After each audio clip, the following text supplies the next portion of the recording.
So I had some slides, I think, from last year, but I made some this weekend because I always like to be fresh. One of the knocks against me is that I come up with stuff the day of the class. This is not actually true in this case. I came up with this weekend, I think. I like to keep it as fresh as possible. So not using last year's slides, I'm going to use this week's slides. And hopefully keep it fresh for you. We try to go, I didn't start too bad quarter after. The funny thing is, I have two other classes. One starts at 7 o'clock on Tuesdays. One starts at 7 o'clock on Wednesdays. This one starts at 6. So I was in my office in Port Huron 4:10 today, and I was like, oh, it's at 6 o'clock, not at 7 o'clock. So I had to make a 2-hour trip into an hour and 50 minutes. Hit all right. Is anyone from Port Huron area? No? Well, Google Maps says it's 2 hours, but it's a little bit off, about 10 minutes, depending on the speed you go. There's a lot of construction, though. So tonight's presentation is theory. It is 14 slides. It's intended to last about 42 minutes. And we'll get out a little short of 7, take a break, get our lattes, come back, have the group presentation. Are you all going together? Yeah. Fantastic. It's supposed to go about an hour, so you guys got some serious content or what? Mm-hmm. Yep. Yeah, just kind of, yeah. All right. So like me though, and like what I did last Wednesday when I taught a class. Believe it or not, we had class last Wednesday, not for this class. I got to a point in my slideshow when I thought I had really made a pinnacle of just discussion and conveyance of information, and so I cut my presentation short, 3 slides, because it's not necessary to just present and drone on for an hour. If you really come strong and you just kind of ramp up and you're to that hour, or to that point in your hour where you think it's just, you couldn't get any better, might as well just cut it at that point. So it's up to yourselves to gauge, but don't be constrained to length, either short or long of the intended hour. All right? So we'll look at the class as a whole the same way, both from a micro scale, class by class, and from a macro scale throughout the entire semester. As I've already indicated to you, you're more than welcome to turn in your assignments early.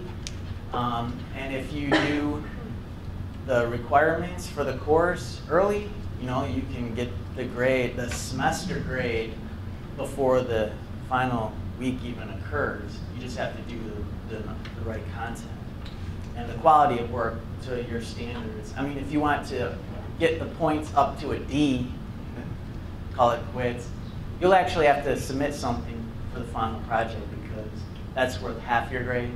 So if you did everything up to the final but not including the final, you would fail because you would only have that maximum of 50%.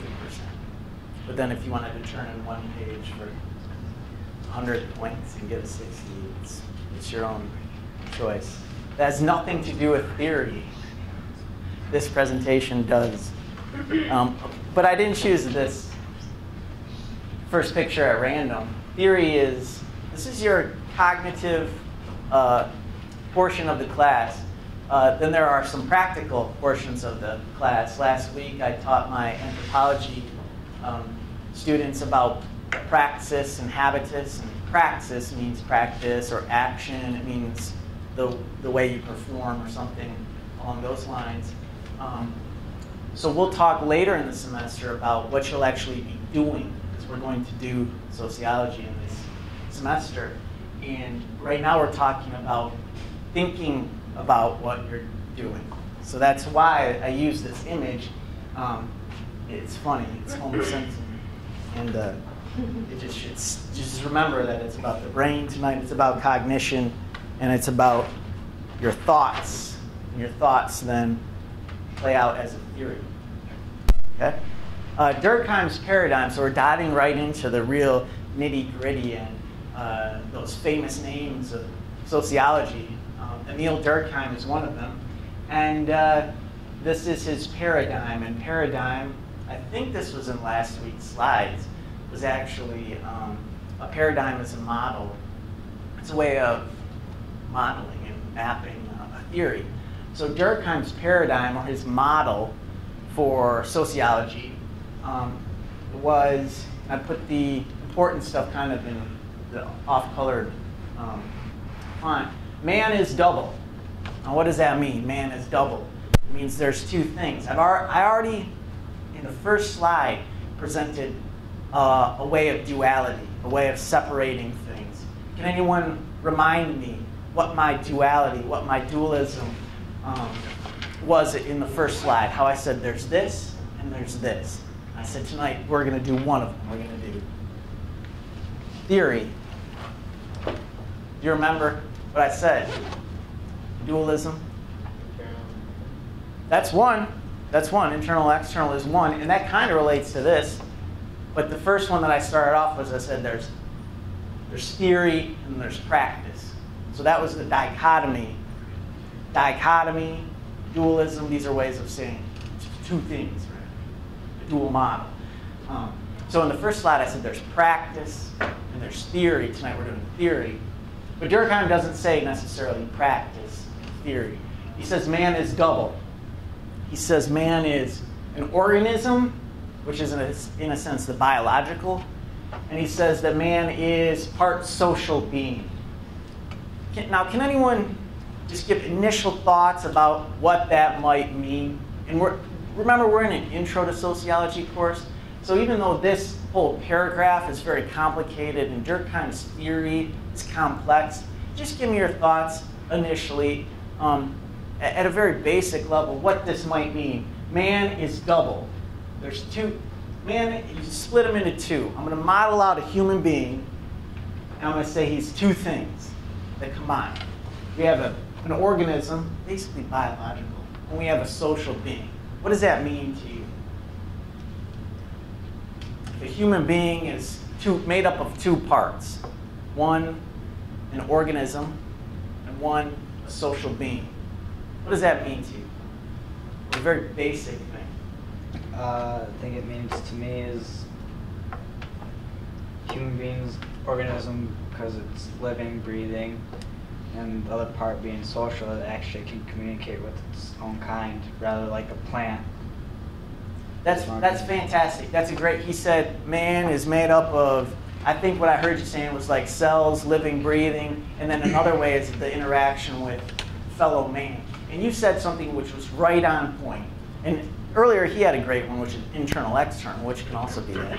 But he brought up one very key way in which you can describe the social being of man, and that was communication. Okay, we're made up of all sorts of cells, and our cells, even up in our brain, have ways of thinking about communicating. But communication does not exist without what? What do you need to have a conversation? Language. Yeah, you need a language, right. That's very anthropological. You should take intro to anthropology. What else do you need? Language is sort of the in-between, and the words are in between what? People. Right, people. And so you just can't talk to yourself. I mean, that's just kind of crazy, right? If anyone takes psychology. I talk to myself all the time, but that's not true communication. Communication exists between two people. And two people is when we start to define what it means to be social. Are you social? If you're on Twitter and you have no followers, literally zero, or you're on Facebook and you have 0 friends, is that a true social network? No, it's not. I'll just answer that for you. It's not. And it's not, that's two things. I'm already going even further into the theory of the social network theory, which social communication requires two things. And a network also requires at least 2 points. If any of you map out networks for any other major, either communication or technologically, you're developing networks, or scientifically, a network needs points sort of on the map. There needs to be connections between them. So if you had like the Verizon network, if Verizon only had one customer and one phone and one tower, it wouldn't be a network. The Verizon network or the AT&T network, it needs all the towers that connect to each other so that the people can connect to each other. So that's a social network. And it wouldn't exist without the individuals. So man is double. Is the physical, biological organism within themselves, within his self. It's the internal. And it's also something involving the external, which is the social being, which connects to other individuals, or we'll learn later, institutions. So is this true? Do you think man is half organic and half social? That's a rhetorical question, so you can just ponder that. It's not a literal question. Let's assume that there are two parts, the organic and the social. So in this article, which I'll cite later, I get all this from an article. This is not my own stuff, right? Steal it all. But if you cite it right, it's not stealing. It's not plagiarism if you use quotation marks and cite it. Human behavior is a system of functions which are united by relationships. And I can read that paragraph and I can say it that way because I'm just trimming out all the unnecessary words. I think I told you a little bit last time we met that it's not necessary to read every verb and syllable. You just have to focus on the important words. And that's a way to speed read. You get more out of your education if you don't freak out because the book's that thick and you just read the subject headings. It's a lot easier that way. So again, I'll read this. Human behavior is a system of functions which are united through relationships. Function, communication is a function. That's why that was so great. Communication is a function. Communication is united, and the people that are communicating are united by that relationship, be it a social network relationship or a classroom peer relationship or a professor-student relationship or a policeman perpetrator relationship, prosecutor, defense attorney relationship, president-vice president relationship, or a president to other country president relationship. All a system of functions, many types of functions, communication being one. So how does this take place? How does it play out in the world? What are some examples of social forces that influence physical behavior? So I talked on the function relationship level, reworded, restated, looked at a different way. You want to think of social forces that influence physical behavior. That's the opposite of what we started talking about. So if we think of physical behaviors, talking, that influence social functions, like what are we going to do tonight? We have to talk about that. So that's the physical behavior, the talking, influencing the social behavior. What are we going to do tonight? But if you flip it around, what are some social forces that influence physical behavior? Well, now we get into the real reason why I played Nirvana to start the class. And that is, Durkheim saw this and wrote about it specifically in one of his major works, a book about suicide. So he wrote about suicide as a social force that presents itself as a physical behavior. Let's talk about that and think about that a little bit. Suicide. What are your thoughts on suicide? And I'll phrase the question like this, because you got to have some thoughts. Do you think that suicide is completely an individual decision based solely on internal motivations of the person taking their own life? Or do you think that suicide has some influence of the person's surroundings? In other words, a father who can't make enough money to pay his mortgage and he's stressed out that he can't put food on his table, so he feels bad, and so he might kill himself based on the social institution or the social force of the family.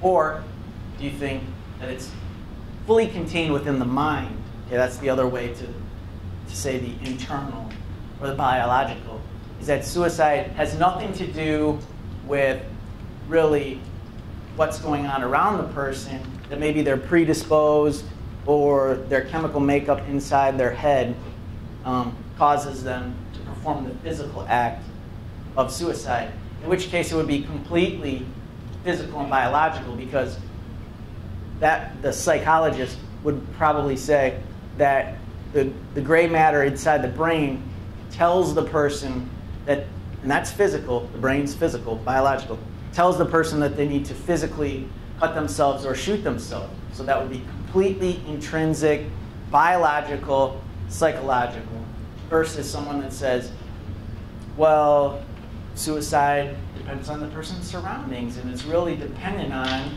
how bad the person's life is or how good the person's life is, whether or not they commit suicide. So what are your thoughts on that? In some of my previous classes, students really get really rambunctious. Maybe they had experienced suicide.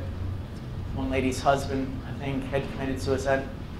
So I don't want you to go too much into your personal experience, but I want you to give me thoughts on what you think, what your hypothesis is, or what your theory is about suicide in relation to Durkheim's dualism of the organic, biological, gray matter versus the social interaction. What are some thoughts on suicide? Sometimes people do it because of the drugs they use. So drugs, that's a great one. Drugs would be what? Like Prozac, under 18, they found out they can kill themselves. That's great. And so that's a hypothesis and a theory that drugs might have a causing effect of suicide. And drugs would be what on that dualism? On that? Yeah, it would be organic, because the drug flips the switch in the actual gray matter of the brain. Drugs, though, where they come from? Social.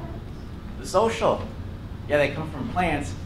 But most people that do drugs that come from plants, most people probably don't grow them themselves. Some might, but most people probably get them from who? Buddy. Did you say that, buddy? Somebody. Somebody. Yeah, somebody, right. So at first I was thinking drugs. Okay, I was thinking somebody takes drugs and in their head, maybe they take acid, and in their head, oh, things go crazy and they shoot themselves, so that's completely biological.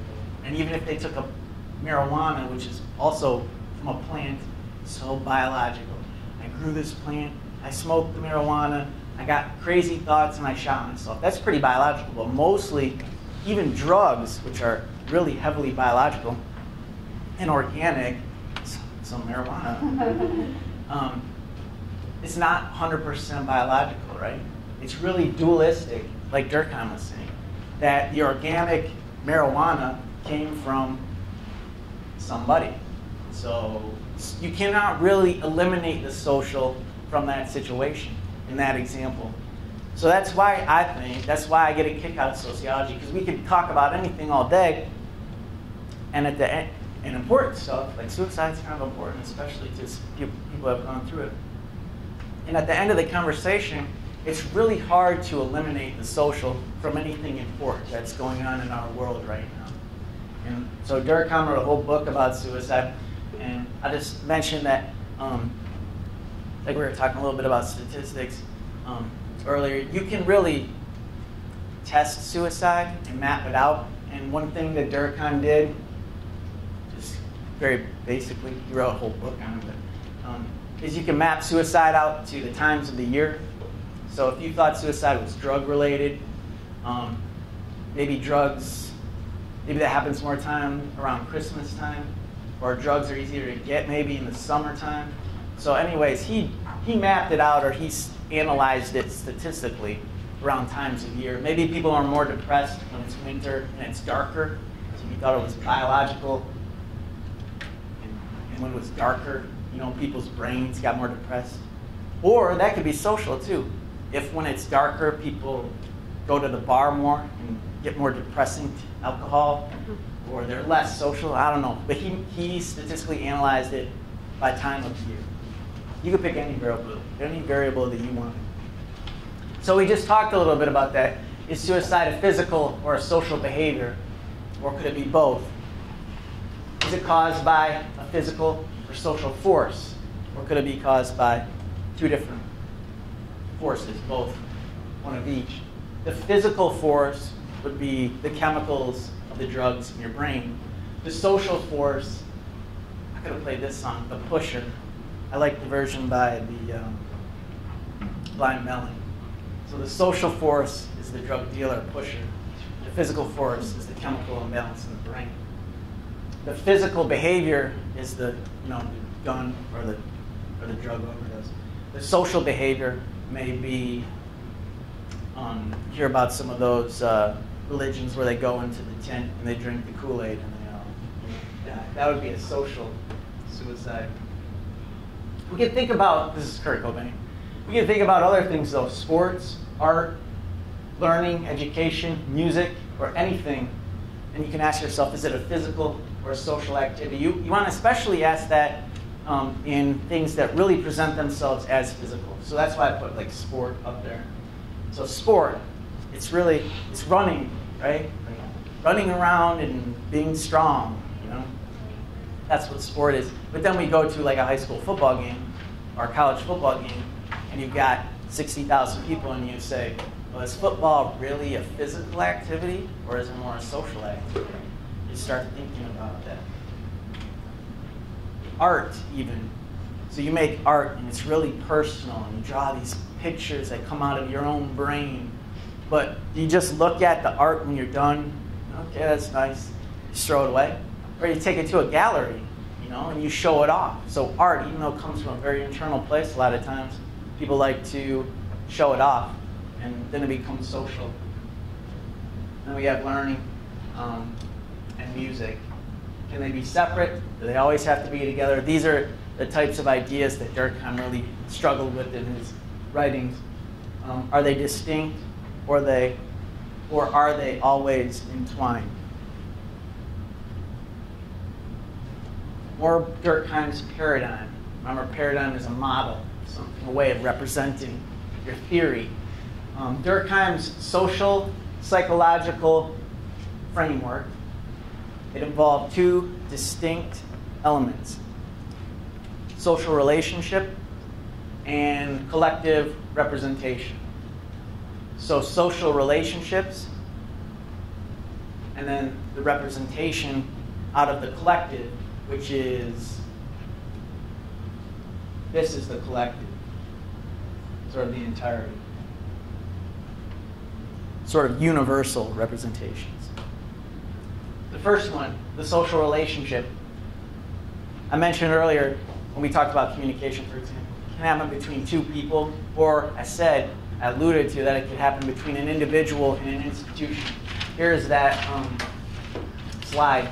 Social relationships can be between individuals or in context of an institution. And these are some of your institutions. So in a sociology course, you want to learn this. There's individual and there's society. Society is made up of individuals. It's also made up of institutions. What are some institutions? Institutions, in sociology intro, family is an institution. Government is an institution. That's what that refers to. The market, so the economy, school, education system is an institution. The education system as a whole, so in America, the American education system is an institution. Or you can look at the university or the college as a specific institution. Depends on what you define as your sample group. So these institutions or these individual relationships can nourish growth, sustain the relationships throughout the course of life, or they could dissipate. Then the second thing is collective representations. And these are ideas, right? A relationship, an individual relationship is not really an idea. So this is the preceding point. Me and you, we're looking at each other, we're talking to each other. One of us is making the other one very bored. That's not necessarily an idea. That's actually what's happening. So that's the relationship that we have. I'm the professor, you're the student, we're at Delta, we have this relationship. That's kind of real. But collective representations are more ideas about the meaning and how we experience the relationship. Okay? So our relationship is defined by our communication, the power differences, age difference, gender difference.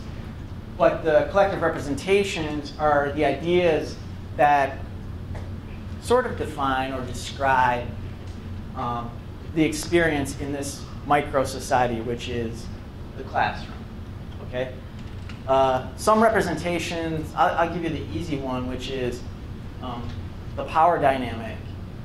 In most classrooms, the representation of the students is that they want something from the professor, and the professor has the power of both knowledge, information, and also the grade. You know, some people put more importance on either one. So there's this idea in the classroom. I mean, look at the way the classroom is structured. It's represented that I'm like the important one. The way they set these rows up, they got you guys all sitting down, so you're at a lower level than me, and I'm at this raised level at the front of the classroom, and it's my PowerPoint. It's this representation that I have more power, that I'm more important, that I'm smarter, and then the way I dress, you know, that's a representation. So a lot of you will come in sweatshirts or pajamas, and usually I have a tie, but you know, today I got the sport coat. So that's a representation. Just visual dress is representation. So my dress makes me look more important. It makes me look like I'm smarter, although we're losing that a little bit because of the whole Mark Zuckerberg sort of style, and also the hip-hop culture and the wealthier basketball players, or like a Jay-Z who makes it, you know, very good. So he's kind of changing the whole dress thing. But you really can't get away from the structure of the classroom, where I'm here up at the front. And it doesn't matter who I am, the whole structure. Like, I could be just like an idiot, you know, but I'm up here because I'm up here. You know, you have to look at me. So where else does this happen besides the classroom? I just thought of one. Church. Exactly right. Which gives the appearance of what? God. That the priest, that the pastor has the knowledge, that he's the holier one, right? I mean, how many of you guys grew up in the church? And I mean, unless you grew up in the Catholic Church where there's some scandals, or if you had an experience where maybe your pastor was philandering, if you're anything like the church I grew up, you kind of look at your pastor, you're like, that guy, he doesn't mess up, right? I mean, he's up there every week in his suit, and like, he's the one, he's bringing the wisdom and the word to us, sinners, right? I mean, am I making this up, or does this really happen? It's kind of how the world. So he's the one that is bringing you the information. And without the pastor, what would we even have service? I mean, what's going to happen in church service if there's no sermon? It would be a totally different thing. And some churches are like that. But that happens. Where else does it happen? At a concert. At a concert, right. We all don't get together, everyone bring an instrument to the concert. We look up, and even more, they're vaulted on a stage, right? The whole concept of the stage is to raise the performer to another level. And some things you don't think about that often. You think, oh, no, it's just so I can see them better. No. That whole idea of the stage is you could construct ways that we could see them better if they were at the bottom, like athletes. Athletes are at a lower level. So maybe if you start thinking historically, athletes at a lower level, like the wealthier people come to watch the athletes who are at a low, compete for our entertainment.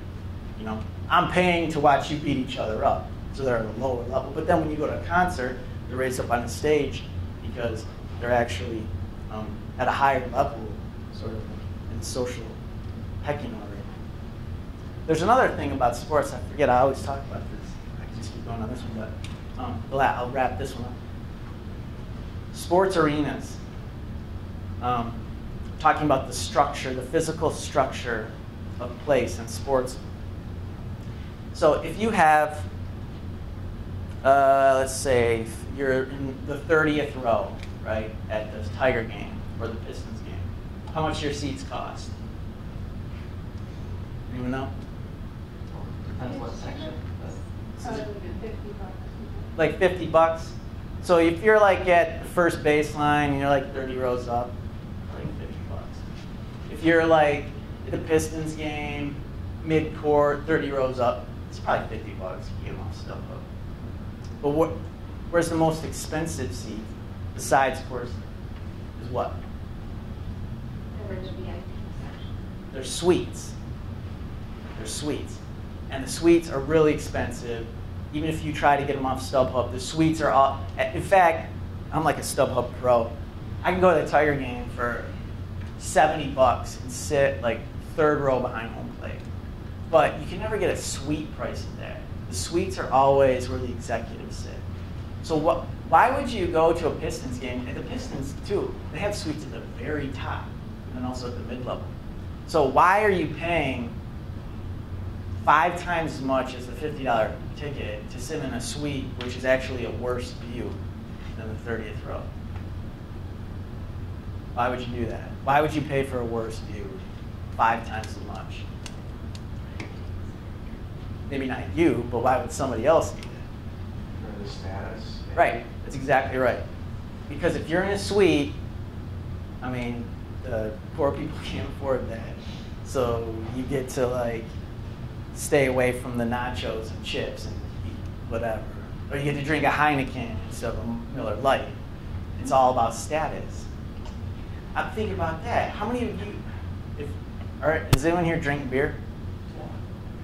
So like, if you go to a bar and somebody's drinking a Heineken, and somebody else is drinking PBR, that says something, doesn't it?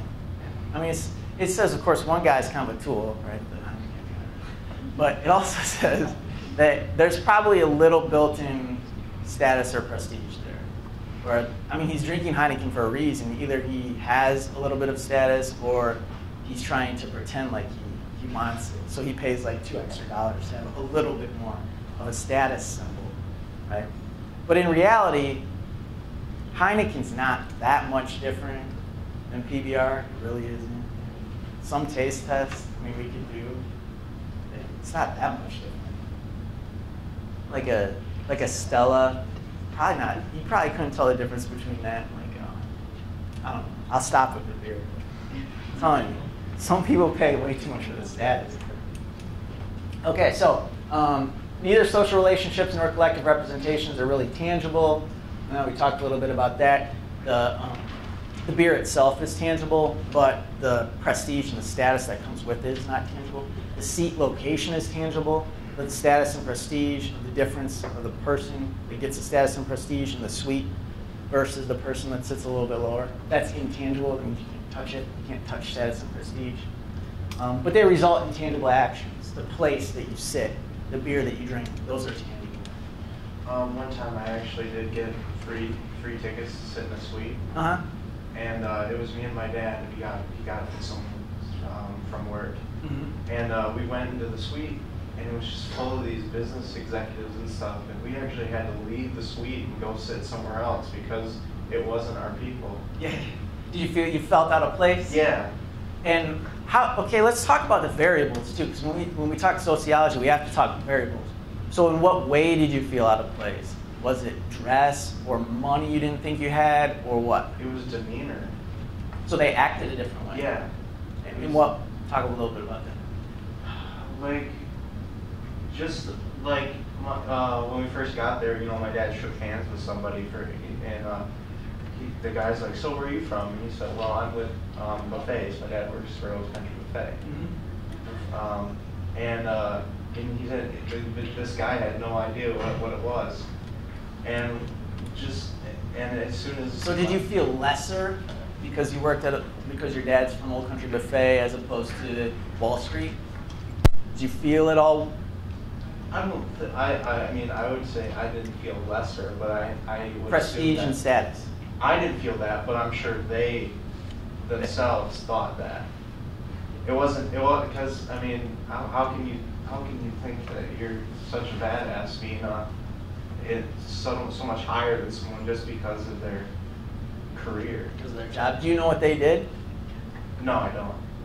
So there's a bunch of ways that we can feel different levels of status and prestige about careers. And one of them is money, and one of them is type of job, right? So if somebody has a ton of money, like Mark Zuckerberg, so he's got a lot, we wouldn't know how to act around him because he's got billions of dollars. But we might feel more comfortable because he dresses like us. He's kind of our age.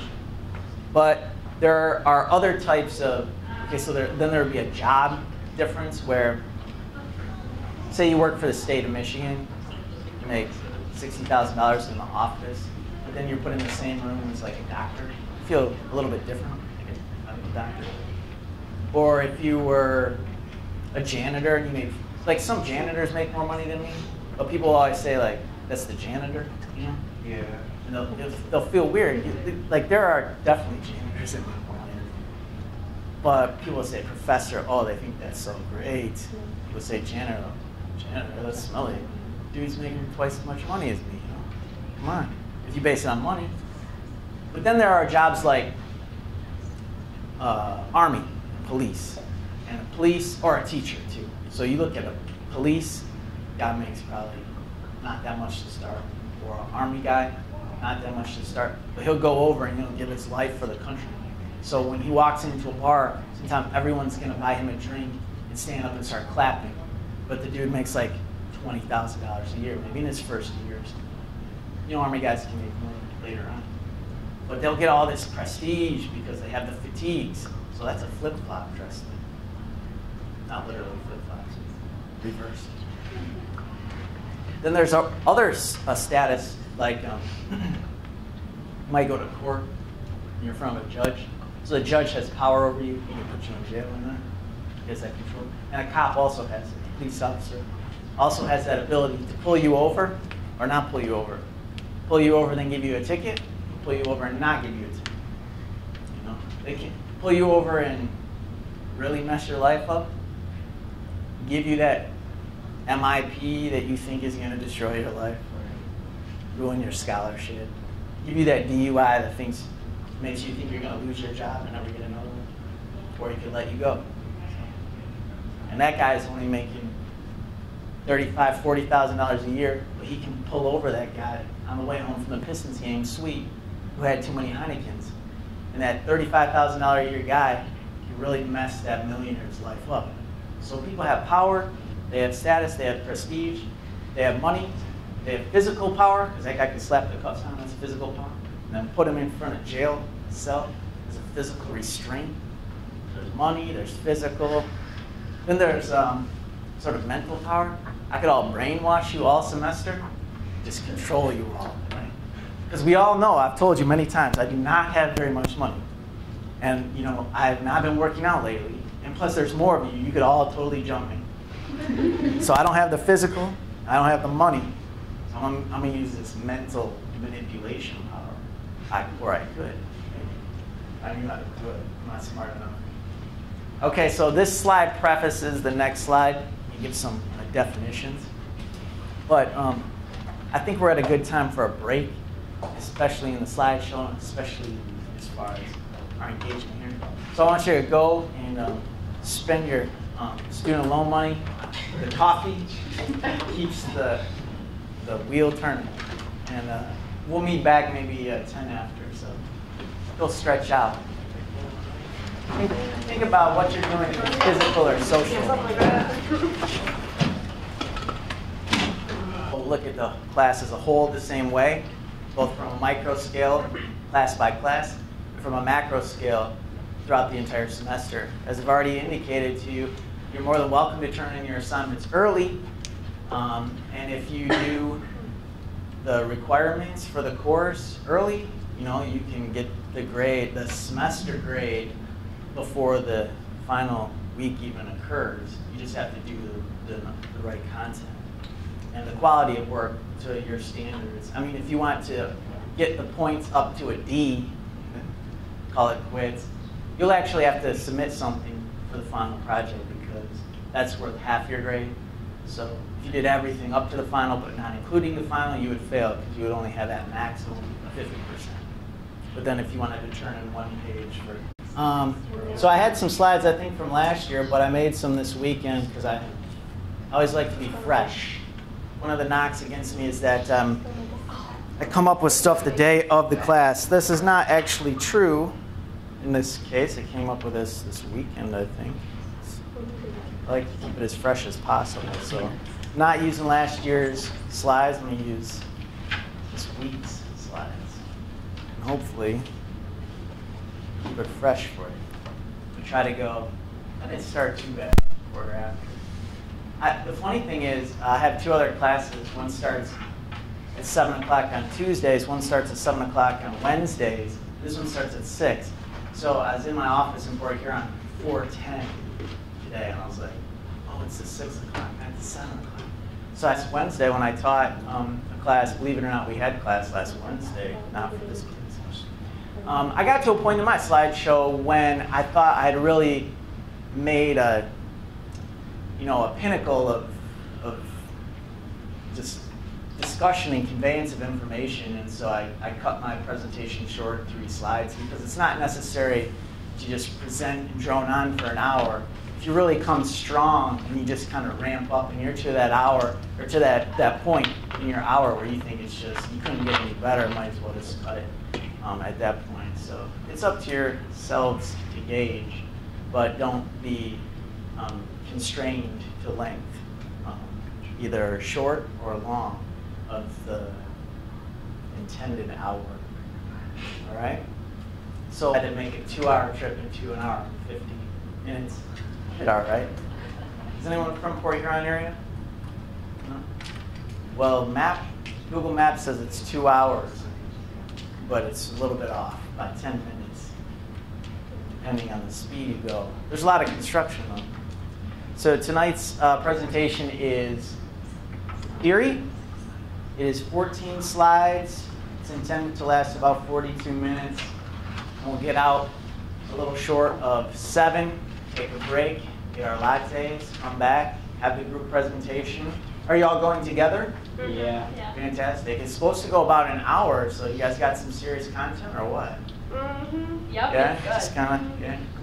All right. So like me though, and like what I did last, 100 points and get a 60. It's your own choice. That has nothing to do with theory. This presentation does. But I didn't choose this first picture at random. Theory this is your cognitive portion of the class. Then there are some practical portions of the class. Last week I taught my anthropology students about praxis and habitus. And praxis means practice or action. It means the way you perform or something along those lines. So we'll talk later in the semester about what you'll actually be doing, because we're going to do sociology in this semester. And right now we're talking about thinking about what you're